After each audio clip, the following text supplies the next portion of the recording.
Hello students, Bihar board के previous year में पूछे गए जितने भी एमसीक्यू क्वेश्चंस हैं वो चुन कर लाए गए हैं, जहां आपको आने वाले 2025 के एग्जाम से सबसे ज्यादा मार्क्स लाएंगे।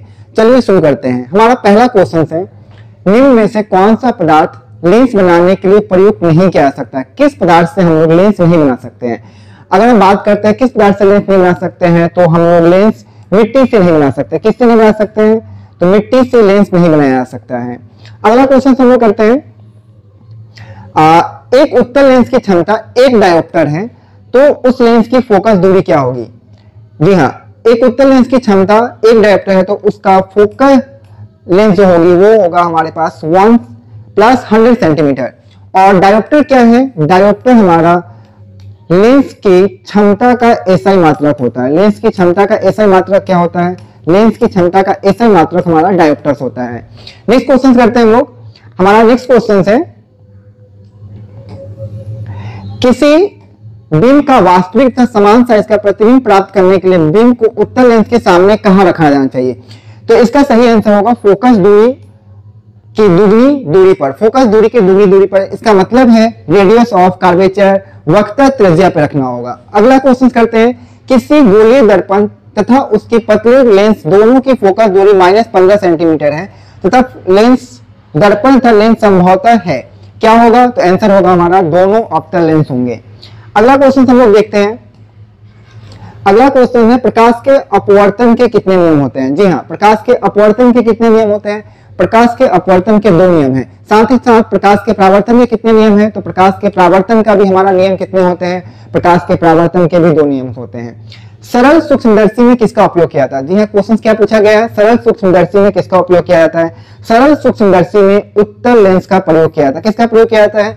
सरल सूक्ष्मदर्शी में उत्तल लेंस का प्रयोग किया जाता है। अगला क्वेश्चन हम लोग देखते हैं,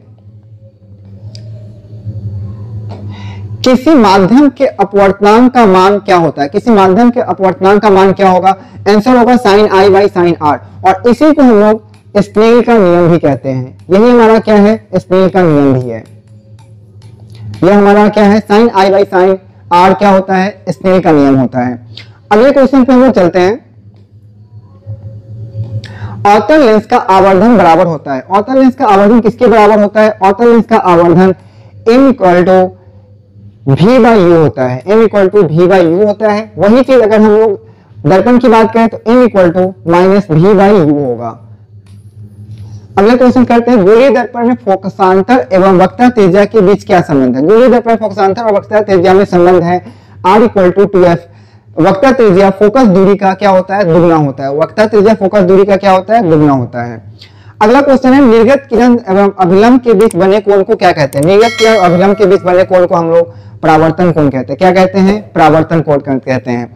नेक्स्ट क्वेश्चन पे चलते हैं। 1 मीटर फोकस दूरी वाले उत्तल लेंस की क्षमता क्या होगी? 1 मीटर फोकस दूरी वाले उत्तल लेंस की क्षमता 1 डायोप्टर्स होगी। क्या होगी? 1 डायोप्टर्स होगी। पावर का फॉर्मूला क्या होता है? 1/f। हमारा f कितना है? तो f है हमारा 1 मीटर, दैट्स मीन की 1 डायोप्टर्स। ठीक है, नेक्स्ट क्वेश्चन करते हैं, किसी अवतल दर्पण द्वारा काल्पनिक सीधा तथा आवर्धित प्रतिबिंब बनता है जब वस्तु स्थित होती है। इसके लिए कौन सा आंसर होगा? दर्पण तथा उसके फोकस दूरी के बीच में हो। दर्पण तथा उसके फोकस के बीच में। नेक्स्ट क्वेश्चन, किसी दर्पण द्वारा प्रतिबिंब सीधा एवं छोटा कब बनता है? क्या क्वेश्चन है? किसी दर्पण द्वारा പ്രതിबिंब सीधा एवं छोटा कब बनता है? दर्पण जब हमारा उत्तल दर्पण हो। क्या आंसर होगा? जब हमारा दर्पण उत्तल दर्पण हो। अगले क्वेश्चन पे आते हैं। अवतल दर्पण है अभिसारी तथा अपसारी दोनों। अपसारी इनमें से कोई नहीं। आंसर हमारा क्या होगा? अभिसारी। नेक्स्ट क्वेश्चन है, उत्तल दर्पण से बना प्रतिबिंब। क्या क्वेश्चन है? उत्तल दर्पण से बना प्रतिबिंब कैसा होता है? उत्तल दर्पण से बना प्रतिबिंब हमारा काल्पनिक एवं छोटा होता है। क्या होता है? काल्पनिक एवं छोटा होता है। अगले क्वेश्चन पे आते हैं, निम्नलिखित में से किस दर्पण द्वारा वस्तु का वास्तविक प्रतिबिंब प्राप्त किया जा सकता है? वास्तविक प्रतिबिंब प्राप्त करने के लिए आपको क्या चाहिए? अवतल दर्पण चाहिए। क्या चाहिए? अवतल दर्पण चाहिए। नेक्स्ट क्वेश्चन, निम्नलिखित में से किससे बड़ा और वास्तविक प्रतिबिंब बनता है? निम्नलिखित में से किससे बड़ा और वास्तविक प्रतिबिंब बनता है? वह आंसर होगा हमारे लिए अवतल दर्पण। समतल दर्पण द्वारा बना प्रतिबिंब कैसा होता है? समतल दर्पण द्वारा बना प्रतिबिंब हमारा कैसा होता है? जी हाँ, समतल दर्पण द्वारा बना प्रतिबिंब कैसा होता है? समतल दर्पण द्वारा बना प्रतिबिंब काल्पनिक होता है और वस्तु के समान आकार का ही बनता है। जितना वस्तु का आकार होता है सेम वैसा ही आपका प्रतिबिंब का आकार भी होता है। नेक्स्ट क्वेश्चन से आते हैं हम लोग। किसी वस्तु का आवर्धित प्रतिबिंब बनता है। किसी वस्तु का आवर्धित प्रतिबिंब कब बनता है? जब आपका दर्पण अवतल दर्पण हो। क्या आंसर होगा? अवतल दर्पण हो। काल्पनिक प्रतिबिंब हमेशा कैसा होता है? काल्पनिक प्रतिबिंब हमेशा सीधा बनता है और अकाल्पनिक प्रतिबिंब हमेशा कैसा बनता है? और काल्पनिक प्रतिबिंब हमेशा उल्टा बनता है। अगले क्वेश्चन पे आते हैं हम लोग। किसी दर्पण में हमेशा अभिसारी और छोटा प्रतिबिंब बनता है। किस दर्पण में हमेशा अभिसारी और छोटा प्रतिबिंब बनता है? आंसर होगा हमारा उत्तल दर्पण। क्या आंसर होगा? उत्तल दर्पण। अगले क्वेश्चन में करते हैं, निम्न में से किस दर्पण की फोकस दूरी धनात्मक हो सकती है? उत्तल दर्पण की फोकस दूरी हमेशा क्या होती है? धनात्मक होती है। आंसर क्या हो जाएगा? उत्तल दर्पण। गोलीय दर्पण के ध्रुव तथा फोकस के बीच की दूरी को क्या कहते हैं? गोलीय दर्पण के ध्रुव और फोकस के बीच की दूरी को हम लोग वक्रता त्रिज्या कहते हैं और इसे हम लोग R से रिप्रेजेंट करते हैं। अगले क्वेश्चन पे चलते हैं। हजामत बनाने के लिए प्रयोग किया जाता है। हजामत बनाने के लिए किस दर्पण का प्रयोग किया जाता है? हजामत बनाने के लिए हम लोग अवतल दर्पण का प्रयोग करते हैं। किसका प्रयोग करते हैं? अवतल दर्पण का प्रयोग करते हैं।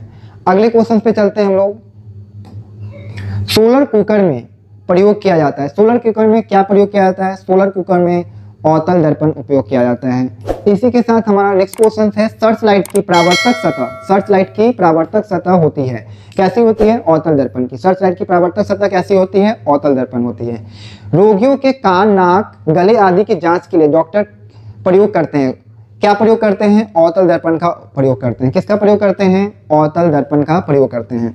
अगले क्वेश्चन पे बनता है, जब वस्तु फोकसांतर से कम दूरी पर रहता है। वस्तु जब फोकसांतर से कम दूरी पर रहता है, इसका मतलब है कि वस्तु ध्रुव और फोकस के बीच की होती है, तब आपका काल्पनिक प्रतिबिंब बनता है। लेंस की क्षमता होती है। लेंस की क्षमता क्या होती है? तो लेंस की क्षमता फोकस दूरी के व्युत्क्रम होता है। लेंस की क्षमता क्या होती है? फोकस दूरी का व्युत्क्रम होता है। लेंस की क्षमता को हम लोग P से रिप्रेजेंट करते हैं और वह 1/f होता है। और P मतलब पावर ऑफ लेंस और इसका ऐसा यूनिट क्या होता है? इसका ऐसा यूनिट हमारा डायोप्टर्स होते हैं। चलिए नेक्स्ट क्वेश्चन पे आते हैं। उत्तल लेंस में जब बीम f और 2f के बीच रखा जाता है तब प्रतिबिंब होता है। तब प्रतिबिंब कैसा होता है? बड़ा और वास्तविक प्रतिबिंब होता है। कैसा होता है? बड़ा और वास्तविक प्रतिबिंब बनते हैं। नेक्स्ट क्वेश्चन हमारा है, दो वक्रीय पृष्ठों से घिरे ठोस माध्यम को कहते हैं। दो वक्रीय पृष्ठों से घिरे ठोस माध्यम को क्या कहते हैं? गोलीय लेंस कहते हैं। उसे क्या कहते हैं? गोलीय लेंस कहते हैं। नेक्स्ट क्वेश्चन है, किसी लेंस का उपयोग दीर्घ दृष्टि दोष को संशोधित किया जाता है। दीर्घ दृष्टि दोष को संशोधित करने के लिए किस लेंस का उपयोग करते हैं? उत्तल लेंस का उपयोग करते हैं। किस लेंस का उपयोग करते हैं? उत्तल लेंस का उपयोग करते हैं। नई कार्तीय चिन्ह परिपाटी के अनुसार दर्पण के सामने रखे बीच की दूरी ली जाती है, वो क्या होता है? वो हमारा ऋणात्मक होता है। क्या होता है? ऋणात्मक होता है। हमारा कोई भी दूरी पोल से मापी जाती है। इस साइड की दूरी हमारा निगेटिव होता है, इस साइड की दूरी हमारा पॉजिटिव होता है। नीचे की दूरी निगेटिव ली जाती है और ऊपर की दूरी क्या की जाती है? पॉजिटिव ली जाती है। अगले क्वेश्चन पे आते हैं। प्रत्येक लेंस के दो वक्रता केंद्र होते हैं, क्योंकि लेंस की दो वक्र सतह होती है। प्रत्येक लेंस के दो वक्रता केंद्र होते हैं। क्यों? क्योंकि उसकी वक्र सतह भी क्या होती है? दो होती है। आप देखते हैं तो दो वक्र सतह है, एक ये है, इसकी एक वक्रता सतह होगी और एक इसकी होगी, इसलिए इसके कितने होते हैं? दो होते हैं। अवतल दर्पण की फोकस दूरी 10 सेंटीमीटर, उसकी वक्रता त्रिज्या क्या होगी? उसकी वक्रता त्रिज्या 20 सेंटीमीटर होगी। क्या होगी? 20 सेंटीमीटर होगी। नेक्स्ट क्वेश्चन करते हैं। एक गोलीय दर्पण की वक्रता त्रिज्या 28 सेंटीमीटर है, तो उसकी फोकस दूरी क्या होगी? फोकस दूरी हमारा फॉर्मूला क्या होता है? R = f/2 और R कितना है? 28/2, ये हो जाएगा 14 सेंटीमीटर और हमारा करेक्ट आंसर है 14 सेंटीमीटर। क्या आंसर होगा? 14 सेंटीमीटर आंसर होंगे।